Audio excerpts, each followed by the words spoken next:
lakukan sesuatu yang beresiko, tetapi yang diridhoi Allah ya. Karena kalau beresiko nggak diridhoi Allah kan bahaya. Nggak ada akad berarti dengan Allah. Sesuatu yang beresiko tapi diridhoi Allah. Saya pernah ngebuktiin itu berkali-kali. Menikah. Kok beresiko Ustaz? Nggak punya modal nikahnya. Kan standar pertanyaan paling mainstream tuh kalau mau nikah apa? Dari calon mertua. Kerjanya apa gitu kan ya? Paling mainstream tuh. Kalau saya ditanya kerjanya apa? Belum punya pekerjaan. Terus gimana ngasih makan? Allah yang ngasih makan. Tapi pede jawabnya. Sampai mertua juga. Belum lagi ngeluarin dalil ya. Kan ustadz lah ya. Banyak dalil ya. Ayat, hadis, banyak lah udah saya kumpulin bisa jadi satu buku tuh. Khusus ayat dan hadis untuk melamar. Mudah-mudahan nanti bisa di-share ayat dan hadis bahan untuk melamar, nembak calon mertua lah. Pak, itu ada tuh hadis ya. Cuman saya agak-agak ragu nih bunyinya kayak gimana tuh, kurang lebih sih yang pernah saya dengar dari ustadz nih hadis sahih loh Pak. Kalau datang seorang pemuda yang baik akhlaknya gitu kan ya. Jangan ditolak. Itu saya pernah dengar, Bapak pernah dengar? Pernah sih. Nah gimana Pak? Saya beres langsung urusan. Masa dia mau nolak hadis kan ya? Ingkar sunnah tuh udah jadinya bahaya. Duh jangan pakai hadis deh dan segala macam. Nggak mungkin dia ngomong kayak gitu. Nikah tuh nggak punya modal tapi ya bismillah aja lah. Gambling kan. Masa saya mau taat kepada Allah dibiarin telantar kan nggak mungkin. Kan menikah itu untuk taat kepada Allah kan. Nggak hawa nafsu. Emang hawa nafsu. Masa nikah nggak pakai hawa nafsu? Ini ada yang keliru di masyarakat kita. Katanya nggak boleh menikah karena hawa nafsu. Bukankah nikah itu adalah solusi buat hawa nafsu? Lo nikah nggak karena Allah tuh, karena nafsu. Nggak berbenturan dua hal ini. Tapi kalau dia menikah karena hawa nafsu dan ingin menghalalkan dengan terhormat hawa nafsu itu namanya karena Allah. Nggak ada cerita karena Allah berarti nggak melibatkan hawa nafsu. Nggak kayak gitu sih bahasanya. Sama kayak kita kerja nih. Lo kerja karena pengen gaji itu bukan karena Allah. Pengen gaji dan karena Allah itu nggak berbenturan. Kenapa kita pengen gaji? Karena kita pengen mendapatkan rezeki yang halal dan menafkahi keluarga. Dan itu semuanya karena Allah. Jadi nggak dibilang, gue jangan mengharapkan gaji, harapkan pahala. Pahala itu salah satunya gaji. Karena pahala dalam bahasa Arab nggak ada pahala, yang ada al-jaza, al-ajru. Al-jaza itu artinya balasan, al-ajru itu artinya upah. Upah itu bisa dalam bentuk kesehatan, bisa dalam bentuk materi uang, bisa dalam bentuk kebaikan di akhirat, bisa dalam bentuk terhindar dari api neraka, dan seterusnya. Itu al-jaza, al-ajru. Termasuk mendapatkan hak kita dalam sebuah pekerjaan. Nggak masalah mengharapkan, saya kerja di Telkomsel, kenapa? Gajinya gede. Nggak apa-apa. Selama yang kita dapatkan itu halal. Tapi kalau yang kita kejar gaji gede dan syubhat, apalagi haram, itu bukan karena Allah. Termasuk menikah. Menyalurkan, kenapa kamu menikah? Karena saya pengen menyalurkan kebutuhan biologis saya secara halal. Wah, nggak karena Allah nih, nafsu nih. Emang nafsu, emang kenapa? Bukankah Allah mengatakan litaskunu ilaiha? Apa arti litaskunu ilaiha? Supaya tenang, supaya jadi nyaman, gejolak di dalam diri kalian dengan cara kepadanya. Itu bahasa. Dan di Al-Mu'minun juga dikatakan, walladzina hum li furujihim hafizun. Kalau nggak bisa hafizun, maka dia salurkan. Gimana cara nyalurinnya? 2. Illa ala azwajihim. Yang kedua nggak usah dibahas. Yang satu aja. Illa ala azwajihim, kepada istri mereka. Bukan istri mereka, istri-istri mereka. Illa ala azwajihim. Kalau dia menyalurkan dengan cara yang lain selain yang dibolehkan kayak gitu, kata Allah, faulaika humul adun. Dan Allah nggak suka kepada orang yang melampaui batas. Jadi menikah karena Allah, karena saya ingin menyalurkan kebutuhan biologis secara halal misalnya. Makanya mencari yang sesuai dengan kriteria masing-masing. Kalau misalnya ada yang kriterianya harus yang Arab, cari aja Syarifah, Habaib apa. Kalau Habib perempuannya Syarifah kan ya. Atau saya pengen yang Oriental, pergi aja ke Korea lah atau ke Jepang. Saya pengen yang misalnya etnik, nah, bisa di Indonesia misalnya. Ini mas selera, nggak masalah. Bukankah Nabi justru mengatakan memilih perempuan itu yang pertama justru fisiknya? Walaupun yang paling berharga bukan fisik, tapi tetap ditaruh yang paling depan. Karena itu yang ketahuan duluan kan. Kita nggak mungkin tahu kesolehannya langsung ketika awal ketemu, ini soleha banget nih, belum tentu. Ketika udah kenal dekat baru tahu ternyata dia rajin tahajud, rajin tilawah. Walaupun kadang-kadang kita ngelihat dia di Instagram postingan terakhir tilawah, alhamdulillah 1 juz hari ini misalnya. Bisa kayak gitu. Tapi rata-rata yang pertama dilihat fisiknya kan ya. Walaupun fisik banyak menipu sih, hasil editan segala macam. Pas ngeliat orangnya, hah? Lebih cantik dari di Instagram sih. Dia salah ngedit.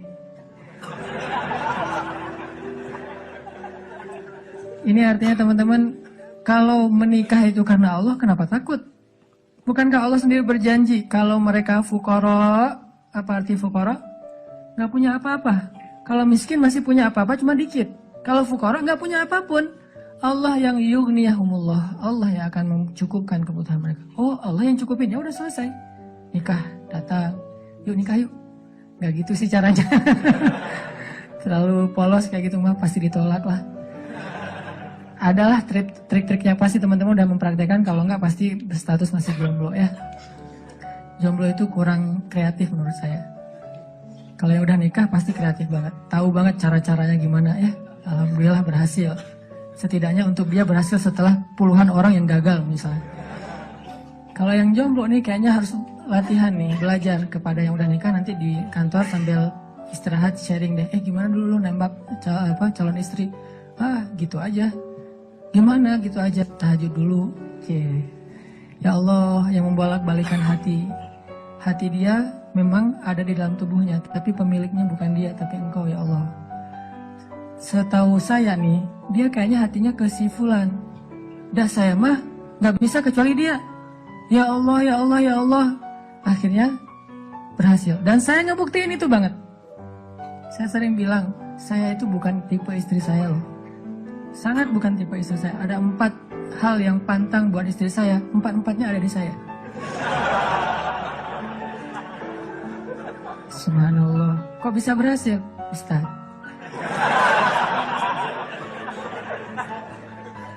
Dia berdoa, ya Allah, jangan itu, jangan itu, jangan itu, jangan itu.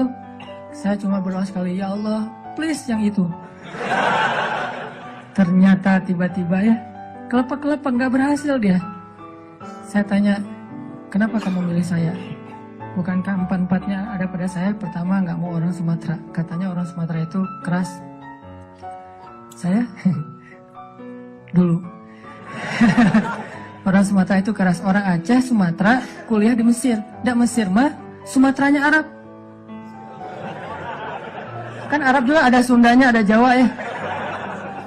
Sundanya Arab itu kayak Yaman. Itu Sundanya Arab, lembut-lembut. Sampai Nabi sendiri mengakui kan, orang Yaman itu hatinya lembut. Kalau Jawanya Arab tuh yang ulet gitu kerja tuh Palestina. Karena Palestina itu terkenal dengan keteguhannya. Tapi kalau Sumateranya Arab, yang ngomongnya keras gitu, belak-belakan, spontannya luar biasa, itu Mesir banget. Di Mesir nggak ada ceritanya kita nunggu Damri itu nggak ada. Yang ada ngejar Damri. Kita nunggu di halte, Damri ngeliat kita makin iseng tuh, dicepetin. Mahasiswa cepat begitu. Kita lari ngejar. Yang nggak biasa naik Damri itu mahasiswa Malaysia, karena mereka kan beasiswa dari kerajaan, sehingga dianjurkan jangan naik Damri, naik taksi. Tapi kadang-kadang mereka kehabisan duit juga naik Damri. Begitu turun, berlawanan arah, itu ngegelundung tuh. Kita di atas ketawa-ketawa aja, Malaysia. Bukan negaranya, yang orangnya karena terbiasa naik taksi, naik MRT. Dan kita mah Damri, dusak-dusakan. Kalau udah ramai di dalam Damri marah-marah, sallu ala Nabi, udah sallallahu alaihi wasallam. Cara paling sederhana mendamaikan orang di Mesir itu suruh salawat. Humar segala macam. Mereka kalau ngomongnya kasar tuh nyebutnya humar, keledai. Karena keledai itu kan simbol hewan yang bodoh di Al-Quran kan. Ya humar gitu dan segala macam. Humar, sallu ala Nabi sallallahu alaihi wasallam. Ya, mulai lagi gitu. Tapi pas salawat mereka bisa cooling down dulu dikit. Saking menghargai Rasulullah ya. Kadang-kadang ada juga yang sambil marah. Sallu ala Nabi sallallahu alaihi wasallam. Di Mesir, orang Sumatera kuliah di Mesir, kebayangan? Udah Sumatera itu mungkin agak keras, kuliah di Mesir. Jadi wataknya tuh terbentuk dengan 2 negeri. Alhamdulillahnya ketemu orang Jawa yang mungkin beda banget dengan Sumatera. Nggak mau dia orang Sumatera. Saya Sumatera. Sumatera Aceh pula. Dan Aceh di tempat markasnya GAM. Aceh PD. Dan itu kan GAM dulu banyak di situ ya. Terus yang kedua, nggak mau yang kulitnya dof. Kebanyakan ke pantai misalnya. Saya nyebutnya nggak dop sih, nyebutnya eksotis gitu. Ketiga, nggak mau yang berewokan. Nggak usah tanya kenapa. Keempat, nggak mau anak pesantren. Ini juga nggak tahu kenapa nih. Empat-empatnya ada di saya nih. Ya Allah, please jangan itu. Ya Allah, saya pengennya itu. Kuat-kuatan doa. Ternyata doa saya lebih diijabah. Tadi kan, Ustaz. Pas ketemu sama dia, kenapa kamu mau sama saya? Padahal empat-empatnya ada di saya. Karena kamu punya yang kelima. Apa? Hati kamu. Nggak gitu sih ngomongnya. Yang jujurnya bukan itu mah versi jaim ya. Kalau versi jujurnya, kenapa? Karena kamu pelet gitu ya. Peletnya pakai apa? Pakai Al-Quran. Begitu ketemu, Bismillahirrahmanirrahim. Ria-ria dikit lah. Tapi ria untuk kebaikan kan, biar dapat seseorang yang sesuai dengan isi hati. Ngeklik langsung, ya Allah, berhasil. Dan setelah itu, biarin Allah aja yang ngatur. Mau kerja apa, mau tinggal di mana. Ternyata alhamdulillah saya ngerasain justru rezeki itu Allah mudahin setelah menikah. Dulu awal-awal saya datang ke Bandung, kita ngontraknya itu di rumah yang tempat pembuangan sampah di Tegalega tuh, di salah satu lapangan di Bandung, di pojok Tegalega itu ada pembuangan sampah. Kita tinggal di situ. Paling murah soalnya di situ. Mulai saya usaha nerjemahin buku, nggak ada yang mau nerbitin. Terjemahannya jelek katanya. Ya udah deh. Mungkin bukan terjemahannya yang jelek. Lihat muka saya dia sebel. Banyak orang yang lihat muka saya tuh sebel. Termasuk tadi calon istri saya pertama ngeliat muka saya, apaan sih nih orang kayak gini banget. Sekarang kok gini banget ya kamu. Tuh, terjemahin buku nggak bisa. Akhirnya saya nulis buku sendiri. Karena nggak bisa nerjemahin, nulis aja sendiri. Capruk aja pokoknya, nulis apa yang bisa ditulis. Ditaruh ke penerbit juga nggak ada yang mau nerbitin. Ada satu-satunya penerbit yang mau nerbitin, katanya royaltinya sedikit banget dan bayarnya setahun sekali. Bayangin, royalti setahun sekali. Sedikit sekali lagi tuh. Akhirnya saya terbitin sendiri. Jadi penerbit, jadi direktur, jadi penulis, jadi kuli. Angkat buku pakai kotak Marlboro, lintasin Jalan Soekarno-Hatta, ngirim ke Sumatera, Kalimantan. Pelan-pelan akhirnya usaha nambah dari penerbitan ke jual pulsa. Jadi saya dulu pernah jadi vendor gitu sih, bahasa kerennya, vendor Telkomsel gitu ya. Saya tuh jual pulsa, ada 60 cabang pulsa di Bandung sebelum ada di Alfamart dan Indomaret. 60 cabang pulsa. Terus nambah lagi ke jual beli mobil second. Beli, jual. Dikira orang kaya banget, padahal gonta-ganti aja karena emang dijual. Tapi yang harga murah di bawah 100 juta, bukan yang mobil-mobil mahal. Terus coba-coba di properti. Ternyata Allah mudahin setelah menikah. Karena kenapa? Allah yang janjiin. Allah nggak mungkin ingkar janji. Gambling dikit lah di awal. Tapi di tengah dan di akhir kita akan ngelihat banget gimana Allah nunjukin kebenaran janji-janjinya.